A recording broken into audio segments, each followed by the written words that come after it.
Hey, welcome to the Enlightened Strike, a podcast where we talk about flesh and blood for just 10 minutes. This is episode number 3. Today we're talking about the Monarch sealed format. Let's do it. All right, did you like that new thunder sound effect? I don't know why I didn't do that to begin with, but anyways. Today is May 7th, Friday. It is the release date of Monarch First Edition. And last weekend was the pre-release. So if you were fortunate enough to get into an event last weekend, you probably had some fun. It's kind of exciting to see so many events fill up and sell out. It's at the same time sad and annoying when a store can provide an event for like 8 people and then there's other people that want to play but they can't. That sucks. So hopefully that happens less and less with these first edition unlimited delay shenanigans. Another topic, though. Another time. The collectability versus accessibility. But yeah, so I played in 2 pre-release events last weekend. One was over webcam and didn't go so well for me. I only played 2 games. It was pretty late. I was just kind of like, I hadn't read the spoilers super thoroughly, so I just didn't know what I was doing, and I was sleepy. So I called it good. I opened 2 cold foils somehow out of 6 packs, but then I called it good. The next day I played in person, which I haven't done in ages as in like a year. That was delightful. I went 4-1 the second day, so that was more exciting. Not that winning is everything, because it's not. So Flesh and Blood sealed, Monarch in particular. One thing that's interesting coming from a Magic standpoint or point of reference, you've got 5 to 10 color pairs that are viable in any given format, right? With Flesh and Blood, you only have 4 options when you're looking at your sealed pool.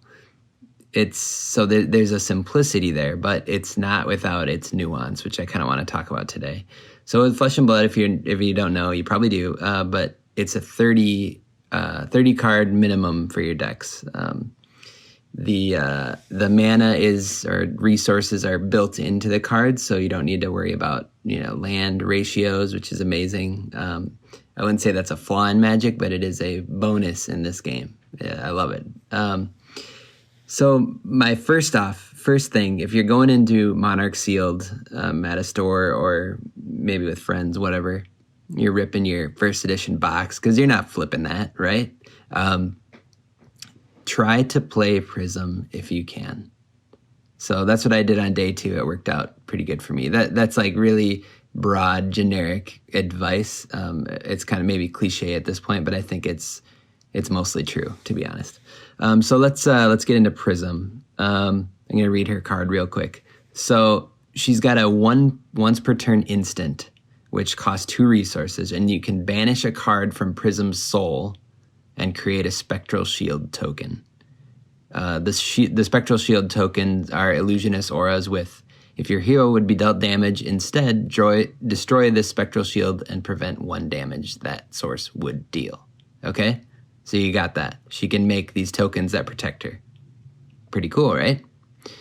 Her soul, by the way, there are cards that basically put cards underneath her. That's her soul. Her weapon, the Iris of Reality. During your action phase, illusionist auras you control are weapons with 4 attack, and they have an ability, once per turn action. Pay 3, attack, go again. Okay. So those things that were protecting her can beat down as well and get go again. Kind of spendy, but pretty sweet, right? So there's a lot of instant speed complexity with those auras, and when you want to be pitching to create them to maybe save damage or wait till the end of the turn so you've got a weapon next time, because her weapon doesn't attack on its own. She's like defenseless, in that way. She doesn't have an attack she can count on every single turn like everybody else. But that complexity aside, you could almost not think about that because you can really get the job done with her overpowered and ridiculously undercosted phantasm attacks.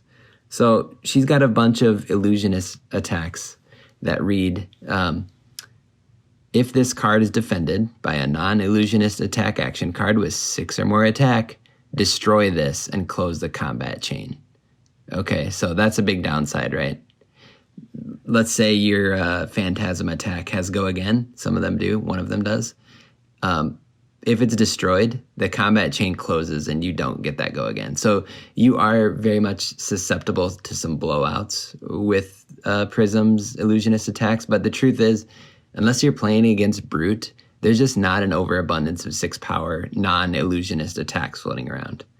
And because like these attacks are so cheap, like generally they'll cost 1 to 2 resources, she really lends herself to playing really defensively. Like you can lay down a 5 to 7 power attack with only 2 cards in hand, or 1 card in hand if you've got an attack waiting in arsenal, which is pretty ridiculous. So some of the cards to look out for in your pool, the heralds. A lot of her attacks are basically the phantoms of heralds. So they're called herald of whatever.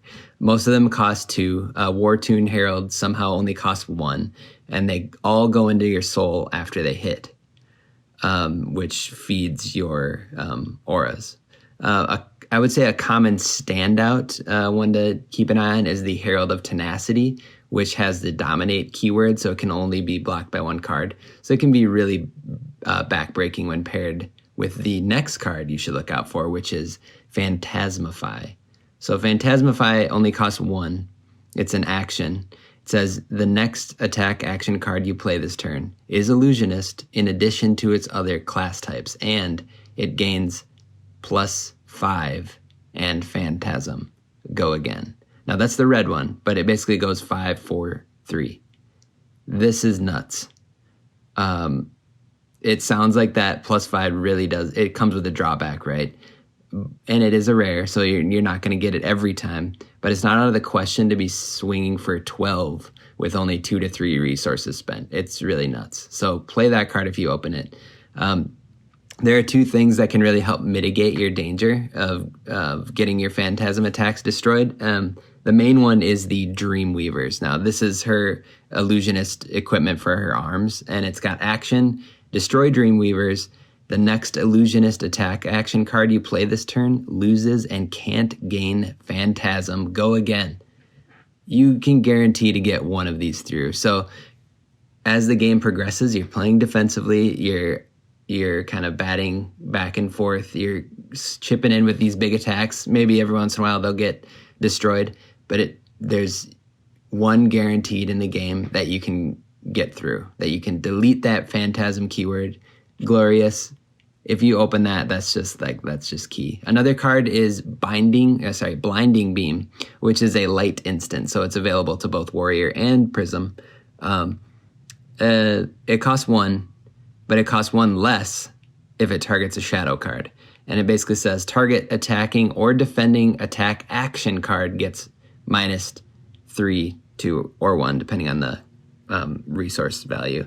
So this can shut down the 6s that your opponent defends with. It's like, oh, I thought Phantasm was supposed to be a drawback.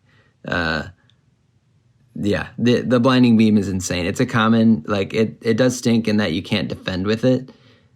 It's got no defense value, but it's like, that just like really turns a blowout into your favor. Yeah, it's absurd. So Prism's great, really strong with these illusionist attacks.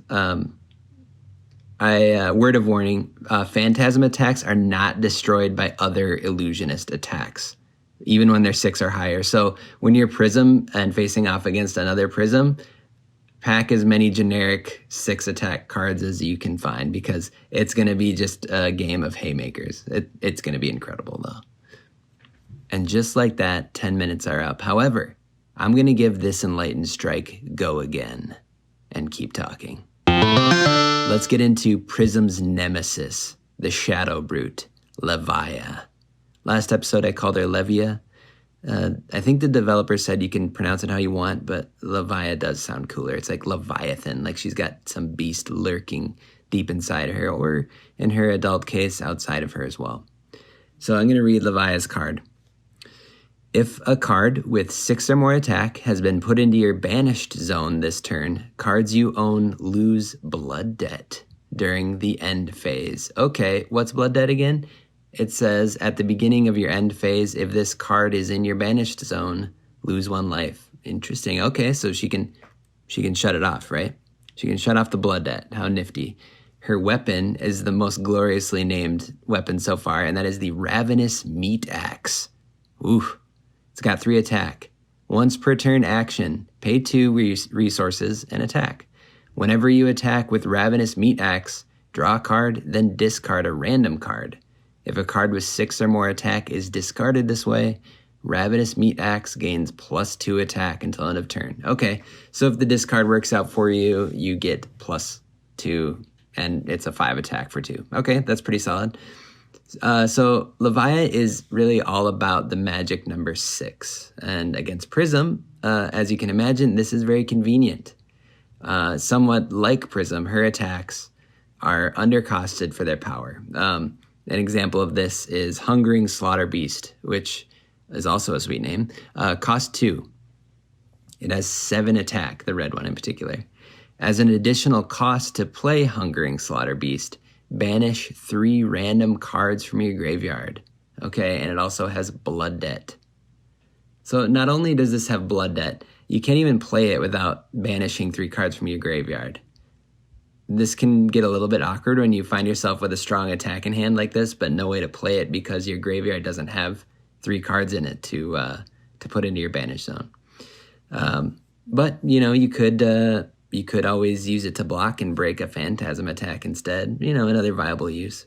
From my experience building and playing with sealed pools so far, the number of 6 power attacks available to you it hasn't been quite enough to make Levia sing for me yet.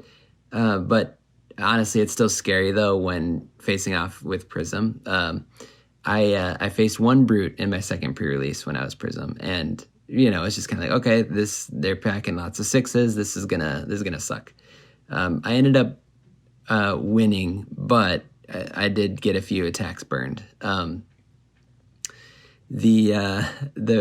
The way they lost was via blood debt. Their time to pay the pound of flesh came due, and then they called me a lucky effer, but a little more colorful than that.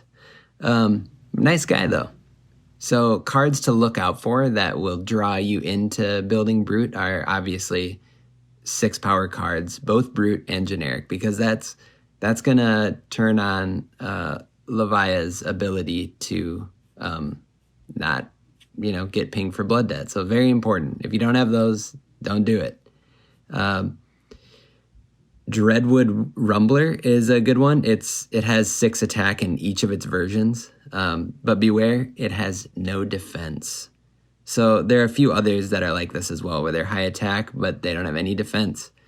However, there's a generic card to help you deal with this issue. It's called Rally the Rear Guard. It costs 2 to play if you're using it as an attack, and the red one has 6, so that's cool. But it can also defend for 2. You can use it to block. And it has a once per turn instant. Discard a card. Rally the Rear Guard gains +3 defense. Activate this ability only when it's defending. So there you go. You can hold this in hand and know that those cards that don't have a defense value on them, you can use them to beef this up. So that's kind of nice. It's like just another safety valve built into the set to help you mitigate the downsides of powerful attacks and help us feel very clever when we play them. So, yep, there's the Brute. Seems difficult to get into to really make it sing. Next, I want to talk about Bolton. So Bolton's text reads, if you've charged this turn, attacks you control have +1 while defended by an attack action card. Okay? Attack reaction. So second ability here. Banish a card from Bolton's Soul. Target attack with attack greater than its base attack gains go again. let's take a look at Bolton's weapons. You've got the Hatchet of Body and the Hatchet of Mind, both one-handers. They got 2 base attack. Once per turn, you can pay 1 to attack with them. Whenever you attack with either of them, if the other one was the last attack this turn, that attacking axe gets +1 until end of turn. I'll be honest, reading Bolton's weapons and card is a little tricky at first. It's just kind of a lot going on, a lot of conditional things. But the clear directive here is attack multiple times. And how are we going to do that? Well, we need to charge multiple times first. So you need to get cards in your soul. So when you're looking at your pool, if you want to play warrior, things that might lead you there is having lots of cards that let you charge as an additional cost to play them. Express Lightning is a prime example. It costs 0. And as an additional cost to play Express Lightning, you may charge your hero's soul. Sweet. So that is a very easy way to get your soul charged up. Because you're tossing a card away to do this, you'll likely be spending a few turns to chip in and charge before unleashing like a crazy barrage and being able to activate, your go-agains. Once you do have the ability to go again, you'll either need to pump your attacks with generics like Warmonger's Recital and the light action Seek Enlightenment, or pump after a charge with Courageous Steel Hand. If you don't have any of these, you're going to be leaving your ability to activate Bolton's Go Again in your opponent's hands because they need to defend with an attack action. So that's not necessarily where you want to be. But then again, if they don't block with one, they're probably eating an entire attack just to keep you from going again, which isn't all that bad either. Equipment that's important, Gallantry Gold, which is warrior arms. You can pay 1, destroy them, and your weapon attacks gain +1 this turn. So there you go. That's a great way to ensure that you're going to have a turn where you can just really tear through with those axes. And then the other generic equipment is Stubby Hammerers, which you can destroy, and attack action cards with 3 or less base power gain +1 while attacking. So you can use that to then activate all the go-agains from Bolton's ability. So you have at least one guaranteed opportunity to do that if you have either of these equipments.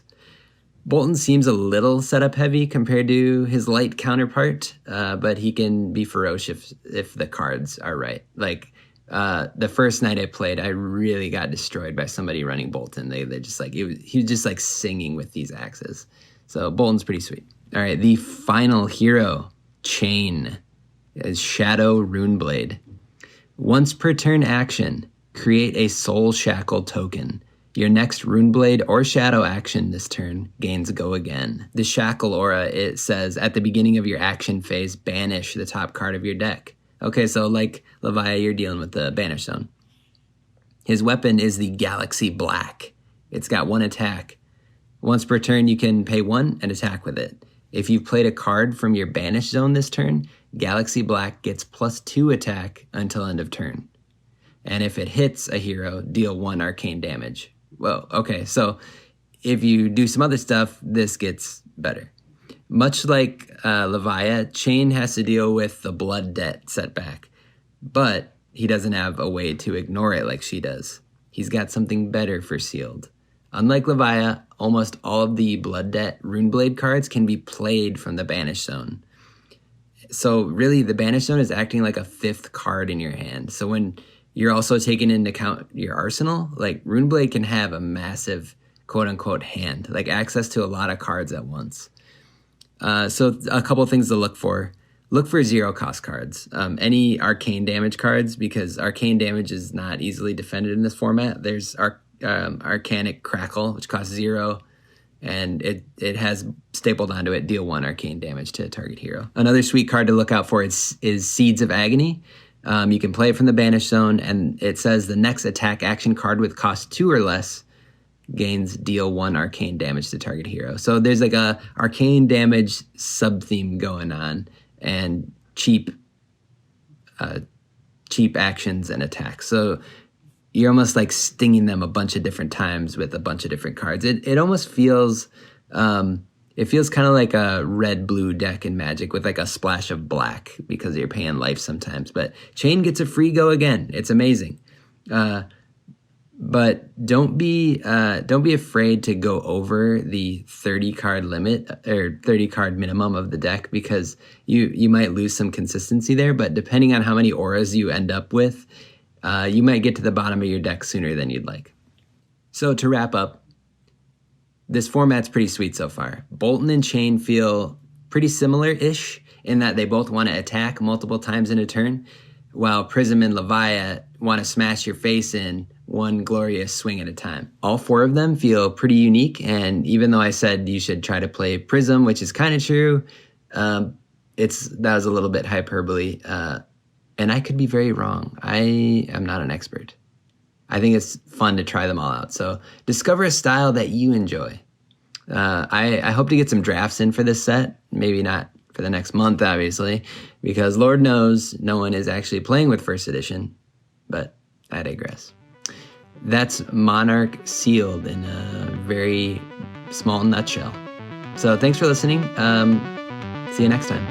If you've got any tips for Monarch sealed, hit us up on Twitter at eStrikeCast.